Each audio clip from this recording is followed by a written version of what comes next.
Hi guys! Welcome back to my channel. It's me again, Jonel Sumo of course. So ang vlog ko for today is all about my GPP Unlock iPhone 6. Ayan.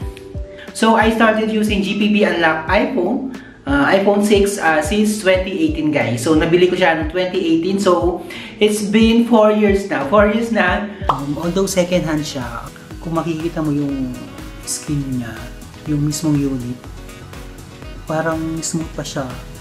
Almost 99% smooth. Wala pa siyang mga gas-gas.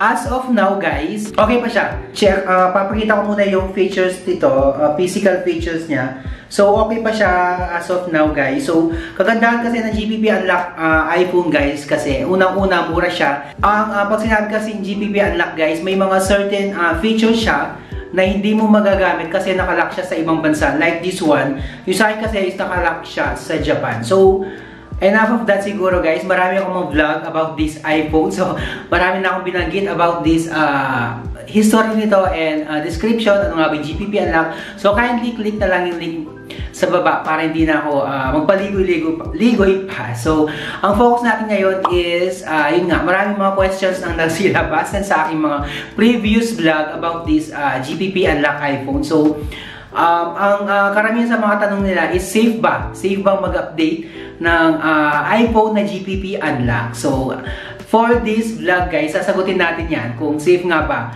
ang pag-update itong iPhone na GPP Unlock, kasi maraming ang nagsasabi at maraming ang namang problema kumu-question. Kung maraming natatakot na rin at the same time, kasi nga kapag nag-update kayo ng mga GPP Unlock iPhone, maraming nagsasabi na hindi daw ito gagana at hindi daw magre-read ang inyong SIM card and SIM not valid daw ang mangyayari. So lahat ng mga questions na yan sasagutin ko on this vlog. So ang gagawin ko guys, kasi may lumabas na bagong update yung iPhone 6, which is yung 12.5.6. Panoorin nyo guys kung ano nga ba yung and at the same time sa bandang huli, papakita ko sa inyo kung safe nga ba talaga, kung magkakaproblema nga ba talaga yung after ng update nitong ating iPhone 6 na GPP Unlock.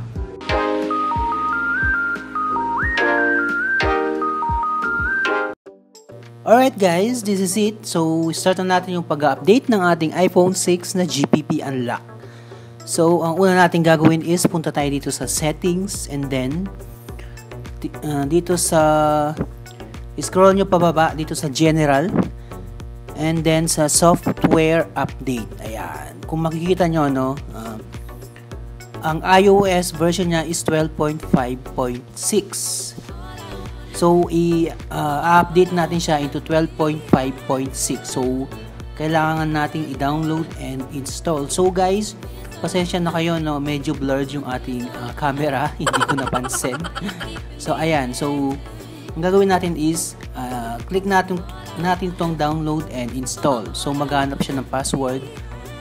Sabi dito is update requested. So analyzing. So ayun na guys, pag mag-update kayo, make sure na Wi-Fi yung gagamitin nyo at huwag data connection, kasi malaki yung gigabyte na kakainin niya and dapat 50% and up yung battery nyo.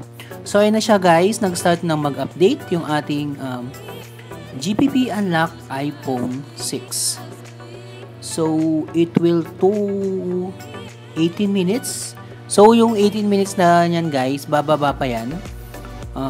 Depende lang sa internet connection nyo. Basta importante guys, nakikita nyo nag-update na siya. In progress na yung pag-update niya. So antayin na lang natin na matapos guys. So once na natapos na siya guys, may ilalabas na dialog box. Click natin yung update now and yan, nagbe-verify na siya. Verify update. Once na matapos na mag-verify guys, automatic siyang magsha-shutdown. Ayan. So mag-aantay na naman tayo ng panibagong minutes. Mga ilang minutes guys para makompleto na yung ating pag-update nito ang ating iPhone 6 na GPP Unlock. So dito sa part na to guys, medyo matagal ng konti, so kailangan natin ng patience.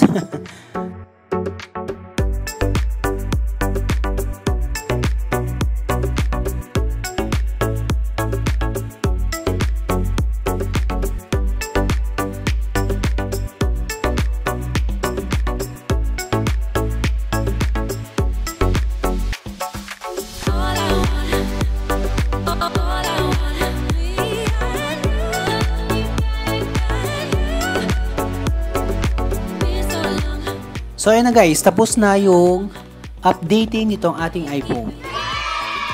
Automatic na siyang magbubukas, so naghihingi lang siya ng password.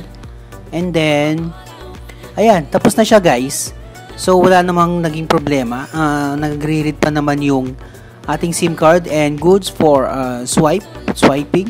So ayan, so nakakapag-scroll pa ako, nakakapag-swipe pa ako ng mga applications. And so far, wala pa akong na-encounter na problem. After nating update into 12.5.6. So nakikita nyo naman, no, mayroon pang signal yung ating SIM card na ginagamit. So ayun na guys, no, as you can see, no, pinakita ko naman sa inyo, no, in-update ko ng buo. In-update ko yung iOS version nito from 12.5.5 into the latest version, which is yung 12.5.6. So papakita ko sa inyo guys. Ayun, no. Ayan guys. So, sabi dito, your software is up to date. So, iOS 12.5.6 na siya. Nakikita nyo, hindi naman siya nagka-problema kasi may signal pa naman siya. And, nagagamit ko siya sa Wi-Fi and data. Ayan. Nakakapag-call and text ako. And, nagagamit ko siya pang swipe, ganun.